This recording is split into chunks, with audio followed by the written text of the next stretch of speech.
Hello students, आज हम अपना नेक्स्ट टॉपिक करते हैं एंगल ऑफ स्लाइडिंग। हमने अभी स्लाइडिंग फ्रिक्शन, लिमिटिंग फ्रिक्शन किया था, लेकिन स्लाइडिंग फ्रिक्शन करना जरूरी है और ये बहुत ही आसान भी है। एज्यूम करते हैं ये एक सरफेस है।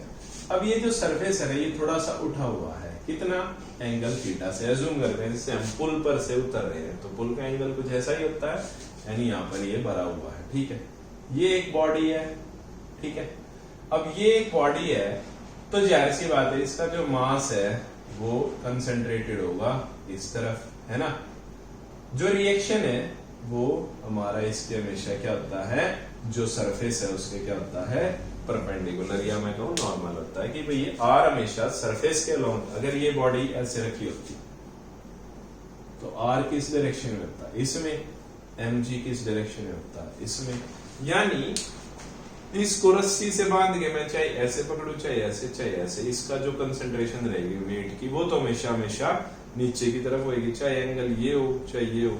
अगर मैंने इसको ऐसे पकड़ लिया तो भी ये ऐसे आएगा, मैंने इसको ऐसे पकड़ लिया तो भी ऐसे पकड़ लिया तो भी ये हमेशा नीचे आएगा। तो मास तो हमेशा डाउनवर्ड कंसंट्रेट करता है वेट बॉडी का, और जो रिएक्शन है वो हमेशा किसके, सरफेस के परपेंडिकुलर। तो यहाँ सरफेस इस बार हमारा ऐसा है। अगर कंफ्यूजन हो रही है तो मैं कह रहा हूं कि लो भाई ये एक सरफेस है जो इंक्लाइंड है।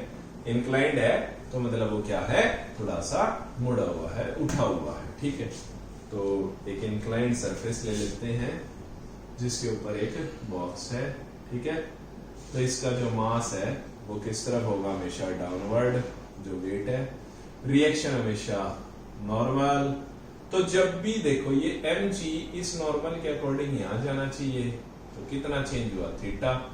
तो इसको जब मैं ऐसे थीटा आ जाए तो हमें क्या डालना पड़ता है, इसको रेक्टेंगुलर कंपोनेंट्स में। तो रेक्टेंगुलर कंपोनेंट जब एक वेक्टर जब क्या करे, अपने पाथ से एंगल चेंज हो जाए तो उसका कॉस वाला वेक्टर कंपोनेंट, या मैं कहूं कंपोनेंट्स, वो यहां हो जाएगा और साइन वाला यहां, एम जी साइन थीटा। ठीक है, अभी ये मोशन में नहीं है, मोशन में नहीं है तो जाहिर सी बात है यहां पर क्या लग रहा है, frictional force. This is frictional force. क्या लग रहा है इसका, फ्रिक्शनल फोर्स। तो मुझे निकालना है एंगल ऑफ स्लाइडिंग और हम बोलते हैं रिपोज। देखो क्या हो रहा है, एक इंक्लाइंड सरफेस है जिसके ऊपर एक बॉक्स रखा है जिसका रिएक्शन उस सरफेस के परपेंडिकुलर होएगा। आर वेट हमेशा डाउनवर्ड की तरफ फॉलो करेगा। वेट का एंगल जो था वो होना चाहिए था आर के अपोजिट एम जी बैलेंस करने के लिए, लेकिन अब वो किस डायरेक्शन में हो गया, इसमें। तो उसने अपना पाथ चेंज किया थीटा के साथ, इसलिए मुझे उसको किस में डालना पड़ा, रेक्टेंगुलर कंपोनेंट्स में। तो सबसे पहले when box is at rest, box rest पे है तो इस पे 4 फोर्स लग रहे हैं। ये जो एफ है इस डायरेक्शन में लग रहा है, किसके इक्वल लग रहा है, जो इस डायरेक्शन में एक फोर्स लग रहा है। यानी जो एफ है वो किसके इक्वल है, एम जी साइन थीटा। देखो भाई इस तरफ जितना फोर्स लग रहा है उतना इस तरफ लगेगा, तभी तो मैंने कहा था ना फ्रिक्शनल फोर्स और जो अप्लाइड फोर्स है वो इक्वल हुए तो बॉडी किस पे रहेगी, रेस्ट पे।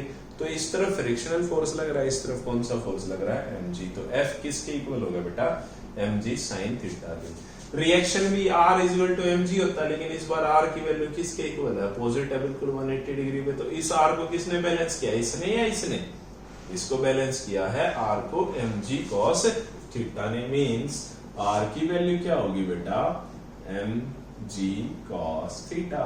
This one is equation 1, this one is equation 2। Now divide equation 1 by 2, यानी F by R left side और राइट हैंड साइड होगा m g sine theta upon m g cos theta, है ना। M G से M G cut हो गया, sine theta upon cos theta क्या हो गया, टेन थीटा। और F बाई आर हमने अभी अभी लिमिटिंग फ्रिक्शन में कोफिशिएंट ऑफ फ्रिक्शन क्या होता है, F by R. Coefficient of friction पिछले वीडियो में देख लेना, mu is equal to F by R. तो mu is equal to 10 theta. This one is known as the angle of sliding. Angle of sliding. यानी जब ये body कब slide करना शुरू करेगी, जब यहाँ का जो एंगल है वो क्या दे मुझे मैक्सिमम रिजल्ट, और हम जानते हैं 1045 डिग्री पे क्या होता है 1। This one is known as angle of sliding. जब तक ये एंगल 45 डिग्री शुरू नहीं हो जाएगा, जब तक ये स्लाइड करना शुरू नहीं करेगी। ठीक है, अब एज्यूम करते हैं इसका कि भाई चलो ये स्लाइड करना शुरू कर गई, स्लाइड करना शुरू कर गई। सेम डायग्राम बनेगा, लेकिन क्वेश्चन क्या बन गया, acceleration due to a rough या मैं कहूं स्मूथ इंक्लाइंड प्लेन। सेम वही डायग्राम हमारा, ये बॉक्स आर कहां बनेगा, इसके बिल्कुल नॉर्मल। mg कहां बनेगा, यहां। ठीक है, mg cos theta, mg sin theta, और this one is frictional force, this one is frictional force. ठीक है, ऐसा ही क्वेश्चन है। अब देखो ये थीटा, ये थीटा। ठीक है, अब हम कर देते हैं acceleration of body due to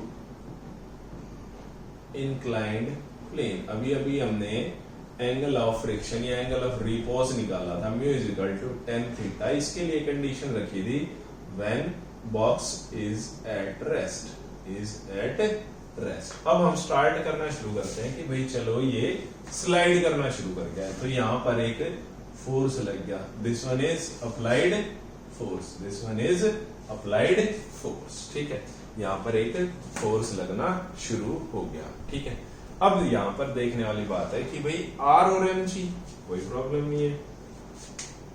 are और एम जी देखो, ये बॉडी ने इधर या उधर जाना शुरू किया है, वाई एक्सिस के अलोंग इसका भी कोई काम नहीं चल रहा है, तो यानी आर को बैलेंस किसने किया हुआ है, एम जी कॉस थीटा।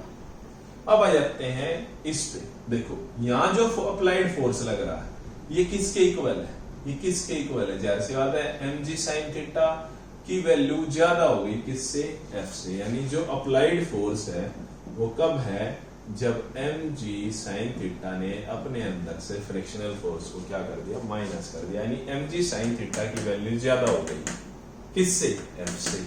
या मैं कहूं ये जो एफ है ये रेस्ट पे कब होता, जब ये और इन दोनों का सम किसके इक्वल होता, इसके इक्वल होता। लेकिन F is equal to m g sine theta था, मैंने एडिशनल फोर्स लगा दिया, यानी वो स्लाइड करना शुरू कर दिया, तो मेरे पास रिलेशन आ गया applied force is equal to balance force minus में एफ। अगर ये बॉडी ऊपर की तरफ जाएगी, अभी तो ये मैं लिख देता हूं चलो डाउनवर्ड, कहां है डाउनवर्ड, कहां है डाउनवर्ड, तो F is equal to m g sine theta minus coefficient of friction होता है एफ अपॉन आर, और एफ की वैल्यू होती है म्यू आर।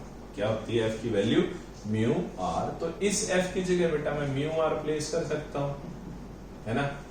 और from equation one F is equal to m g sine theta minus mu into R. R की value क्या होती है, एम जी कॉस थीटा।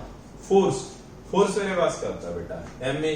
अब ड्यू टू ग्रेविटी चल रहा है तो एम जी भी लिख सकता हूं, M A is equal to M common ले लो, G sine theta minus mu G cos theta. M से एम कट गया, एक्सेलरेशन क्या आया बेटा मेरे पास, जी कॉमन लिया तो sine theta minus mu cos theta. यानी when body started acceleration will be 9.8 value किसकी होगी, जी की, साइन थीटा जो एंगल, और minus mu cos theta coefficient of friction. Coefficient of friction इसी को करते हैं। ठीक है, तो ये तो केस था जब बॉडी कहां आ रही है, डाउनवर्ड आ रही है। तो ए की वैल्यू मैं यहां पर नोट डाउन कर देता हूं, acceleration is equal to g into sine theta minus mu cos theta. ठीक है, ये कब है, जब कहां है बॉडी, डाउनवर्ड। ठीक है, एज्यूम करते हैं कि इस बार ये बॉडी डाउनवर्ड नहीं जा रही, कहां जा रही है, अपवर्ड जा रही है। यानी इसका जो अप्लाइड फोर्स है वो इस डायरेक्शन में है। अब अप्लाइड फोर्स किस डायरेक्शन में है, इस डायरेक्शन में है। तो आर और एम जी तो मुझे लगता है सेम बैलेंस रहेगा। बस यहां पर जो क्वेश्चन आया वो एफ की वैल्यू इतनी ज्यादा होगी कि जिस तरफ उसका फ्रिक्शन था वो उसी तरफ जा रही है, सिर्फ रिलेशन चेंज होएगा। Applied force is equal to, पिछले क्वेश्चन में था m g sine theta minus F, इस बार क्या हो जाएगा F minus m g sine theta, क्योंकि लाइन ऑफ एक्शन या जो फोर्स है वो किसकी डायरेक्शन में लग रहा है, एफ की डायरेक्शन में, इसलिए एफ माइनस करूंगा। और अगर एफ इस डायरेक्शन में लग रहा था तो m g sine theta minus F करूंगा। तो F is equal to, F की जगह फिर से क्या लिख लू बेटा, mu R minus m g sine theta. F की जगह क्या लिख लू, m A is equal to mu R की जगह क्या लिखू, m g cos theta minus m g sine theta. फिर से वही m a, m g common ले लिया, एम जी क्या ले लिया common, mu cos theta minus sine theta. M से एम कट गया, एक्सेलरेशन आ गया g into mu cos theta minus sine theta. इस क्वेश्चन में देखो ये वाला रिलेशन कब है, जब वो बॉडी कहां जा रही है, अलोंग अपवर्ड डायरेक्शन। ये कहां जा रही है, डाउनवर्ड डायरेक्शन। यहाँ देखो mu cos theta minus sine theta, यहाँ क्या है sign theta minus mu cos theta. तो आप लोगों को ये करना है, बहुत सिंपल सा बेसिक है, और इसको फिर से रिपीट करके देखना है, बार बार देखना है, लेकिन ये समझना बहुत जरूरी है। ठीक है, थैंक यू फॉर दैट।